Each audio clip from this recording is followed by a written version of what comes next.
26 branches, கம்மியான fees, lifetime placement, part-time jobs, free uniforms, free notebooks. அன்னமால்னாலே மன திருப்தி. அன்னமால் institute admission நடைபெறுகிறது. கடந்த 2 நாட்களுக்கு முன்னால நமது அண்ணன் ஆம்ஸ்ட்ராங் அவர்கள் படுகொலை செய்யப்பட்டிருக்காங்க. அவரது மறைவு ஒட்டுமொத்த தலித் மக்களுக்குமே ஒரு பெரிய இழப்பு தான் அது. ஏன்னா தலித் மக்களுக்கு ஒரு பிரச்சனை அப்படின்னாக்கா முன்னாடி நிற்கிறவர். அவரை பற்றி எனக்கு நல்ல நண்பர் அவர். நான் எதனா விஷயங்கள் நான் பண்ணும்போது அது வீடியோ பார்த்துட்டு சொல்லுவார், கூலே அது பார்த்தையா அப்படின்னு சொல்லி ஒரு என்கரேஜ் பண்ணுவார். அதுதான் நான் கடைசியாக அவரை பார்த்தது அவரோட பொண்ணோட பர்த்டேக்கு என்னை கூப்பிட்டுருந்தார். நான் அப்போ போயிருந்தேன். இப்போ ஒரு வாரத்துக்கு முன்னாடி கூட எனக்கு ஃபோன் பண்ணி பேசினார். ரொம்ப என்கிட்ட ரொம்ப ஒரு ஜாலியாக சிரித்து பேசுவார், கிண்டல் பண்ணுவார். இந்த மாதிரி சிஎஸ்கேன்னு கட்சி ஒன்று ஆரம்பிக்கிறியா கூலு, என்னப்பா நீலாம் பெரிய ஆள் போலையே அப்படின்னு அப்படியே கலாய்ச்சி பேசினார். இல்லை தலைவா, உங்கள் அளவுக்குலாம் நம்ம பெரிய ஆள் இல்லை, ஏதோ நம்மளால் முடிஞ்ச உதவியை மக்களுக்கு செய்யணும். நீங்கள் என்னென்னவோ பண்ணிகிட்ருக்கீங்க, உங்களுக்கு ஈக்குவலாக நம்மளால் பண்ண முடியாது, ஏதோ என்னால் முடிஞ்சதை கூல் சுரேஷ் கட்சி அப்படின்னு ஒரு கட்சி மூலமாக மக்களுக்கு ஏதோ ஒன்று செய்வோம் அப்படின்னு சொல்லி ரொம்ப என்கிட்ட ரொம்ப ஜாலியாக சோஷியலாக பேசுவார். அவரை பார்க்க முடியல. அவர் பேர் ஆம்ஸ்ட்ராங். பேர் மட்டும் ஆம்ஸ்ட்ராங் இல்லைங்க, ஐ எம் ஸ்ட்ராங் அப்படின்னு சொல்ற அளவுக்கு அவரோட பேரு. ரொம்ப மன வருத்தம் தான். இந்த தம்பி இவன் அட்வொகேட்டு. இவரெல்லாம் அட்வொகேட்டுக்கு ஆகிறதுக்கு காரணம் அவர் தான். தனக்கு ஒரு பிரச்சனை, தன்னால் படிக்க முடியலன்னு நான் அட்வொகேட் ஆகணும் அப்படின்னு தம்பி போய் கேட்டப்ப, டேய் நீ எதுவும் கவலைப்படாதடா, நான் உன்னை படிக்க வைக்கிறேன்டா அப்படின்னு சொன்னாலே இன்னைக்கு அவர் நம்மளிடம் இல்லை. பல வழக்கறிஞர்களை உருவாக்கியிருக்காரு.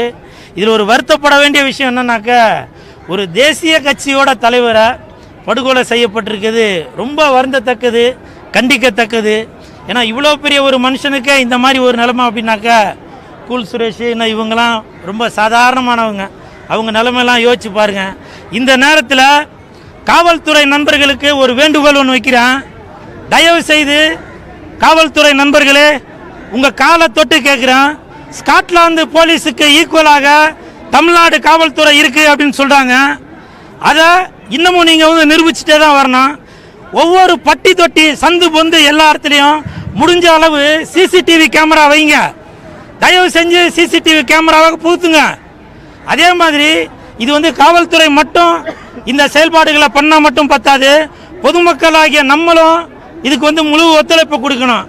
முடிஞ்ச வரை உங்கள் வீட்டில்கிட்ட சிசிடிவி பொருத்துறதுக்கு பாருங்கள். அப்போ தான் தவறு நடக்கிறத அதை தடுக்க முடியும். ஏன்னா எல்லாமே நம்ம அரசாங்கம் தான், காவல்துறை தான் அப்படின்னு சொல்லி நம்ம ஒட்டுமொத்தமாக சொல்லிட முடியாது. நம்மளால் முடிஞ்ச முயற்சியை இதுக்கு செய்துட்டு வரணும்.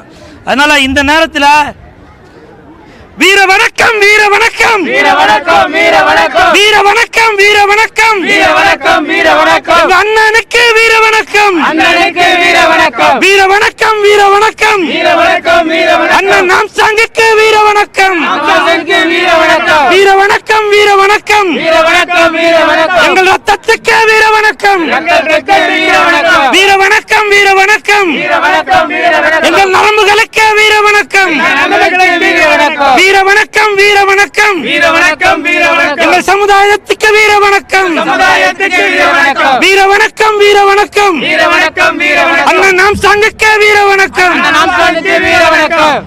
அதே மாதிரி அவர் பல நற்பணிகள் செய்துட்டு வராரு. உதவின்னு போய் கேட்டாக்க தன்னால் முடிந்த உதவி என்ன பண்ண முடியுமோ அதை செய்து கொடுப்பாரு. ஒருவேளை அவரால் முடியாத பட்சம் அப்படின்னாக்க டக்குன்னு அவர் இப்போ வெளியூர்லேருந்து யாரோ ஒருத்தவங்க உதவி கேட்குறாங்க, அந்த ஏரியாவில் யார் பெரியவங்களோ அவங்களுக்கு ஒரு கால் பண்ணி இந்த மாதிரி நம்ம தம்பி தான் இவருக்கு முடிஞ்ச உதவியை பண்ணி கொடுங்க அப்படின்னு சொல்லி சொல்லுவார். இந்த நேரத்தில் அவர் நம்மளிடம் இல்லை, அது மிகப்பெரிய வருத்தம். ஆம்ஸ்ட்ராங் சார், இந்த நேரத்தில் நான் ஒன்று மட்டும் சொல்கிறேன், நீங்கள் மனதளவில் மிகவும் பலசாலியான ஆள். நீங்கள் இறந்தது எங்களுக்கெல்லாம் ஒரு பெரிய இழப்பு. இருந்தாலும் நீங்கள் விட்டு சென்ற பாதைகளை உங்கள் தம்பிகளாகிய நாங்கள் கண்டிப்பாக அதுல வந்து பயணித்து மக்களுக்கு நல்லது செய்துட்டதா இருப்போம். வீர வணக்கம், வீர வணக்கம்.